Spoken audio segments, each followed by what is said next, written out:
Daily basis पे हम किस तरह से कैपिटल ग्रो कर सकते हैं, ये हमने आज सीखा कि भाई इंट्राडे में अगर हमें काम करना है तो आप फ्यूचर के साथ भी हेज करके ट्रेड कर सकते हैं और ऑप्शन के साथ भी ट्रेड कर सकते हैं हेज करके, और इंट्राडे आप अर्न कर सकते हैं। हेलो ट्रेडर्स, निफ्टी फाइट्स में आपका स्वागत है। फ्रेंड्स, प्रीवियस वीडियो में हमने सीखा था कि कॉल और पुट ऑप्शन किस तरह से काम करती है। अगर मैं आपको यहाँ पर ड्रॉ करके बताऊँ तो पिछले जो वीडियो था उसमें हमने सीखा था कि if market goes down, market अगर नीचे आता है इस तरह से तो जो पुट है वो ऊपर जाती है, और अगर मार्केट ऊपर जाता है इस तरह से तो जो कॉल है वो इस तरह से ऊपर ही जाएगी, है ना। तो मार्केट गिरने में पुट ऊपर जाता है और मार्केट बढ़ने पे कॉल ऊपर जाता है। ये बात मैं आपको लास्ट वीडियो में बता चुका हूँ दोस्तों। तो आज हम बात करेंगे ऑप्शन ग्रीक की। ऑप्शन ग्रीक क्या होता है? और जब भी दोस्तों देखिए, क्योंकि हमें ऑप्शन में काम करना है तो ऑप्शन ग्रीक का पता होना बहुत ज़रूरी है। इसके लिए हम यहाँ पर ऑप्शन चेन एक बार ओपन कर लेते हैं। तो देखिए दोस्तों, ये ऑप्शन चेन हमारी ओपन हो चुकी है। अब इसमें क्या क्या होता है, मैं आपको स्ट्राइक प्राइस जो है वो पहले बता चुका हूँ कि स्ट्राइक प्राइस क्या होता है। स्ट्राइक प्राइस ये होता है ना, जहाँ पर फ्यूचर अंडरलाइंग एसेट्स इस समय काम कर रहा है वो होते हैं ये स्ट्राइक प्राइस। जैसे अभी मार्केट जो है वो 60,150 के आसपास है, तो 60,000 के आसपास की जो स्ट्राइक है ये एट द मनी है, ठीक है। इसी तरह से दोस्तों इस ऑप्शन में एक होता है थीटा, ठीक है, एक होता है डेल्टा, ये हो गया डेल्टा, और एक होती है आईवी। तो ये सब ग्रीक्स होते हैं। इसको देख के ही आप ऑप्शन में किस तरह का काम हमें करना है, कौन सा ऑप्शन बाय करना है, कौन सा सेल करना है, जब आपको ये पता होंगे तभी आप इसमें आगे काम कर सकते हैं। तो चलिए अभी सबसे पहले हम डिस्कस करेंगे थीटा के बारे में कि थीटा क्या होता है। तो दोस्तों थीटा क्या होता है कि जब कोई एक्सपायरी, जैसे आज 27 तारीख की एक्सपायरी है और इसमें 5 घंटे का टाइम अभी बकाया है, तो जब कोई एक्सपायरी पास होती है तो उसका जो थीटा होता है वो सबसे फास्ट डिके होता है। अगर मैं इसका थीटा दिखाऊं आपको तो आप ये देखिए कि इसका जो थीटा है इस समय ये इस तरह से डिके हो रहा है, -300, 250, 280। और यही अगर हम कोई दूसरी दूर की कॉल लगाते हैं तो इसका जो थीटा है ये जो डिके हो रहा है, ये आप देख रहे हैं कि ये थीटा जो है, ये देखिए 108, 109, 99, तो ये धीरे धीरे डिके हो रहा है ये थीटा, है ना, 3 जुलाई का। लेकिन आज का बहुत तेज डिके हो रहा है। तो जब भी एक्सपायरी पास आएगी तो हमें कोई भी कॉल या पुट में बाय करके काम नहीं करना है, मतलब कॉल या पुट को बाय नहीं करना है। क्यों नहीं करना है? क्योंकि दोस्तों उसका थीटा बहुत तेजी से डिके होता है। तो एक्सपायरी अगर किसी स्ट्राइक प्राइस की पास है या किसी ऑप्शन की पास है तो उसको हमें सेल करके ही काम करना है, ठीक है, उसको हम सेल करके काम करेंगे।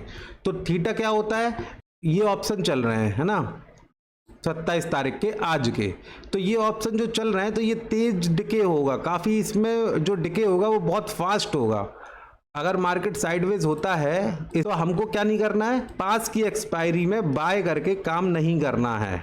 या तो आप एक्सपायरी ट्रेड लें कि 1 आध घंटा एक्सपायरी में बचा है और आपने कोई छोटी कॉल या पुट बाय कर ली तो वो तेज़ी से ऊपर जाती है, क्योंकि उसमें जो इम्पैक्ट होता है वो गामा का इम्पैक्ट होता है, उसे बोलते हैं गामा इम्पैक्ट। और अब हम बात करेंगे डेल्टा की, जो सबसे इंपॉर्टेंट है इस पूरे ऑप्शन ग्रीक में, वो होती है डेल्टा। ये आपको जो दिख रहा है कॉलम, ये आपको इस तरह से कॉलम दिखते हैं सारे, ये होता है डेल्टा।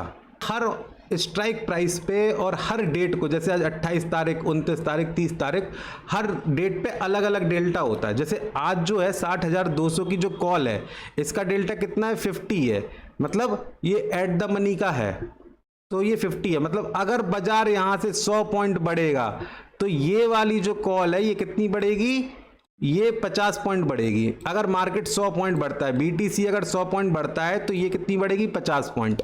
तो अगर आपने ये वाली कॉल ली, ये वाली कॉल ले ली, मान के चलो आपने 59,400 की अगर पुट ले ली आपने, तो मार्केट अगर 100 पॉइंट गिरेगा तो ये वाली पुट कितनी बढ़ेगी, केवल 3 रुपए, 100 रुपए पे केवल 3 रुपए बढ़ेगी ये।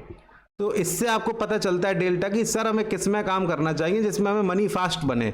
जैसे आप अगर इन द मनी में जाएंगे 60,400 की पुट ले लें, तो मार्केट अगर यहाँ से 100 पॉइंट गिरेगा तो ये इसका डेल्टा जो है वो 74 है, तो ये कितनी बढ़ेगी ये वाली पुट, ये 74 रुपीज के आसपास बढ़ेगी। 3 तारीख की एक्सपायरी में देखते हैं डेल्टा किस तरह से काम कर रहा है। तो 3 तारीख की एक्सपायरी में देखिए अब किस तरह से काम कर रहा है डेल्टा।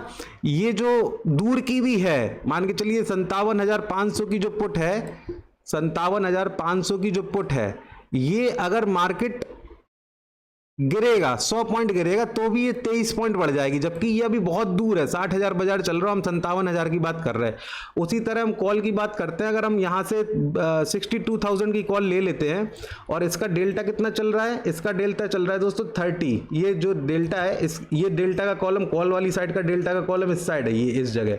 तो अगर मार्केट 100 पॉइंट यहाँ से डाउन होता है तो इसका डेल्टा कितना है 30, तो ये कितने रुपए बढ़ेगी, हर 100 पॉइंट जब बीटीसी बढ़ेगा तो ये वाली जो कॉल है 599 वाली, इसका जो प्राइस चल रहा है 3 तारीख वाली का, ये कितने रुपए बढ़ेगी 30 रुपए, ये बढ़ेगी 30 रुपए। जब फ्यूचर बीटीसी कितना बढ़ेगा 100 रुपए। और ये जो मैं आपको इसमें डेल्टा और थीटा का बता रहा हूँ, ये हमारे निफ्टी में भी काम करेगा, बैंक निफ्टी में भी काम करेगा, सेंसेक्स में भी काम करेगा, क्योंकि उधर भी डेल्टा होता है। तो जितने पॉइंट वो बढ़ती है उतने ही पॉइंट वो कॉल या पुट गिरती या बढ़ती है, ठीक है।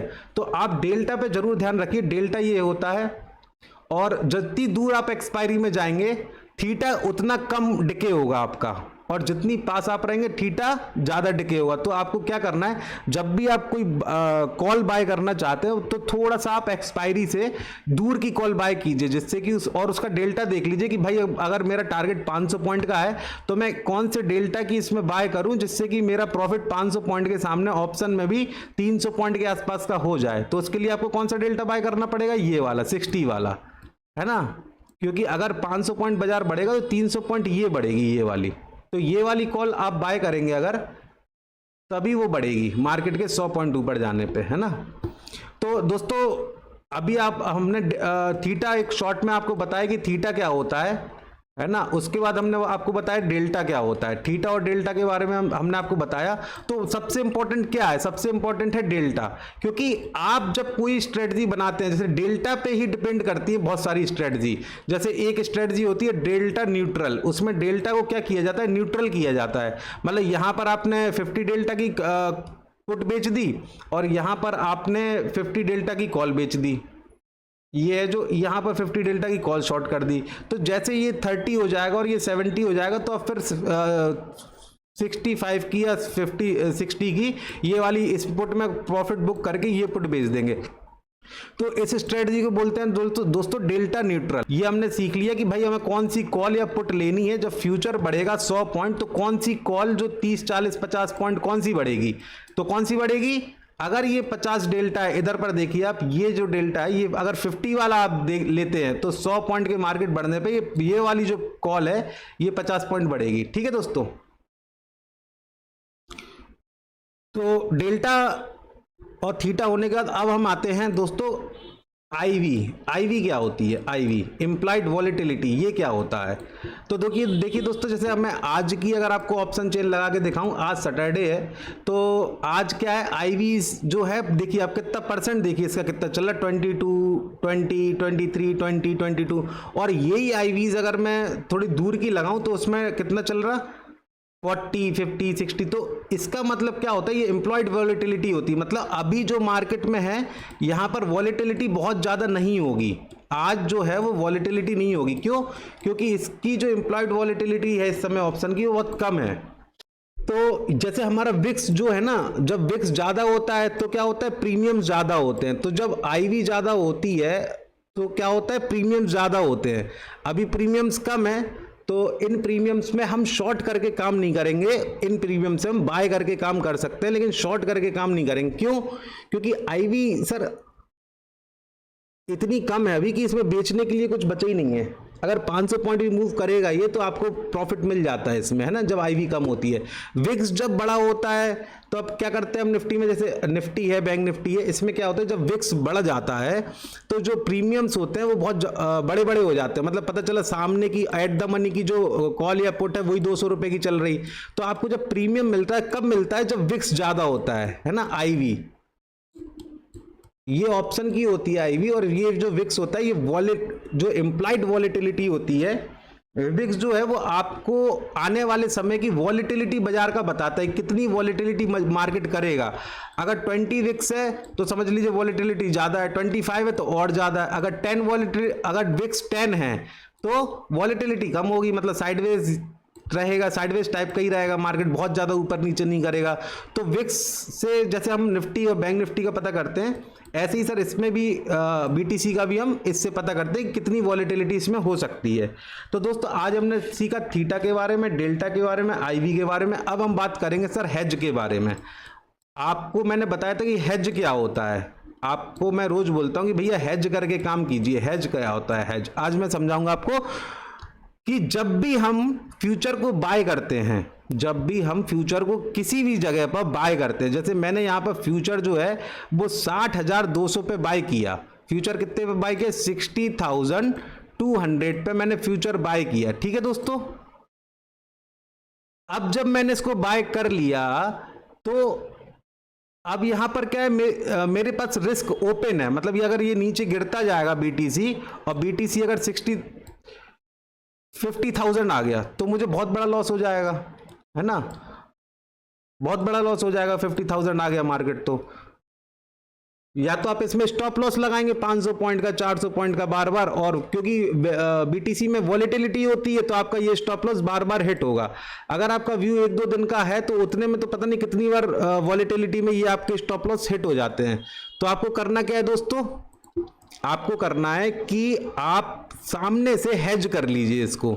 और हेज कैसे करेंगे, जैसे मार्केट को आपने अभी यहां पर बाय किया 60,200 पे, तो ये जो पुट चल रही है ना 128 रुपए की, ये तो अभी 5 घंटे बाद, ये जो देखिए इसका टाइम बचा है 5 आवर, ये तो 5 आवर बाद जो होगी वो खत्म हो जाएगी, मतलब एक्सपायर हो जाएगी जी। तो आप आगे की पुट जो है, जैसे ये 28 तारीख है, 29 तारीख है, 30 तारीख है, जैसे आपको 3 तारीख तक का आपको ट्रेड लेना है कि भाई मैं 3 तक देखूंगा, बीटीसी हो सकता है 3 तारीख तक मुझे लगता है कि ऊपर जाएगा, तो आप 3 तारीख की जब यहां पर आप पुट देखेंगे 3 तारीख की क्या चल रही है, तो 1400 रुपए के आसपास ये चल रही है। तो आप क्या करेंगे, 1400 रुपए की ये वाली जो पुट है 1400 रुपए की, ये खरीद लेंगे फ्यूचर के सामने। ठीक है, तो इससे होगा क्या कि जो आपका मैक्स लॉस है वो 1400 रुपए का ही होगा, वो भी 3 तारीख को होगा, 3 से पहले नहीं होगा। मार्केट कितना भी नीचे गिर जाए लेकिन आपको ये 1400 का लॉस नहीं होगा 3 तारीख से पहले। ये हेज आपने लिया है तो जब 3 तारीख आएगी और ये एक्सपायर होगा, और मान लीजिए मार्केट अगर नीचे है तो आपको केवल एक लॉट पे $1.4 का ही लॉस होगा। तो इसको बोलते हैं हेज। ठीक है, इसमें हेज में बहुत सारी स्ट्रेटजीज होती है जिससे कि हम अपने लॉस को और भी कम कर लेते हैं। जैसे आपने 1400 रुपए की ली और ऊपर की कोई 63,000 की या 65,000 की कोई कॉल आपने शॉर्ट कर दी 200-300 रुपए में, तो आपका जो लॉस रह जाएगा वो 1000 रुपए का रह जाएगा। तो इस तरह से ये स्ट्रेटजी होती है, ये हम आगे डिस्कस करेंगे स्ट्रेटजी के बारे में। तो आज आपको मैंने बताया ऑप्शन ग्रीक के बारे में, और मैंने आपको बताया कि किस तरह से हम हेज करके अपनी पोजीशन को कुछ समय के लिए रख सकते हैं। तो अभी जैसे आपको अभी कोई ट्रेड लेना है, एक्सपायरी ट्रेड लेना है आपको, तो आप क्या करेंगे, आप आज की फ्यूचर बाय कर लेंगे या शॉर्ट कर लेंगे, जो भी आपका व्यू है। फ्यूचर मान के चलिए आपको यहां पर बाय करना है फ्यूचर को, तो आप ये वाली पुट रख लीजिए 126। तो अभी क्या होगा, 200 के आसपास फ्यूचर चल रहा है और 200 की पुट जो चल रही है वो चल रही है 126। तो अगर मार्केट यहां से ऊपर निकलता है 126 पॉइंट के ऊपर, तो आपको प्रॉफिट शुरू हो जाएगा। और मार्केट मान लो आपने कहा बाय का व्यू है और मार्केट गिर गया, तो यहां पर क्या होगा, आपको 126 रुपए 130 रुपए से ज्यादा का लॉस नहीं होगा। तो ये होती है दोस्तों हेजिंग। डेली बेसिस पे हम किस तरह से कैपिटल ग्रो कर सकते हैं ये हमने आज सीखा कि भाई इंट्राडे में अगर हमें काम करना है तो आप फ्यूचर के साथ भी हेज करके ट्रेड कर सकते हैं और ऑप्शन के साथ भी ट्रेड कर सकते हैं हेज करके, और इंट्राडे आप अर्न कर सकते हैं एक लिमिटेड लॉस लेके, या आपका लॉस भी बहुत बड़ा ना हो इंट्राडे पे, और आप एक छोटा मोटा अपनी कैपिटल को धीरे धीरे ग्रो कर सकते हैं हेज के माध्यम से। और तो ऑप्शन राइटिंग करके भी आप इंट्राडे थोड़ा बहुत अर्न कर सकते हैं दोस्तों। तो चलिए दोस्तों, आज के सेकंड पार्ट में हमने ऑप्शन ग्रीक सीखा, थोड़ा बहुत हेज सीखा। अब अगले पार्ट में हम सीखेंगे कि ऑप्शन की कितनी स्ट्रेटजीज होती है, जैसे एड, put spread, butterfly, iron condor, straddle, triangle, butterfly, ये जितनी भी स्ट्रेटजी होती हैं, ये मैं इसमें से कुछ स्ट्रेटजी, एक या दो स्ट्रेटजी के बारे में आपको हर वीडियो में बताता रहूंगा। नेक्स्ट वीडियो में आप ऑप्शन स्ट्रेटजी के बारे में मुझसे सीखेंगे। तो जितने भी नए हमारे व्यूअर्स हैं जिनको अभी ऑप्शन के बारे में नॉलेज नहीं है, तो वो ध्यान से एक दो बार इसको देखें, और जो भी उनको समझ में ना आए वो कमेंट करके और मुझसे पूछे जो भी आपको समझ में नहीं आता है। तो चलिए दोस्तों, इस वीडियो में अभी के लिए इतना ही रखते हैं। जितने भी दोस्त हमारे इस वीडियो को देखते हैं और कुछ समझते हैं, वो प्लीज वीडियो को लाइक कीजिए और चैनल को सब्सक्राइब कीजिए। तो इसी के साथ मिलते हैं नेक्स्ट वीडियो में, तब तक के लिए धन्यवाद।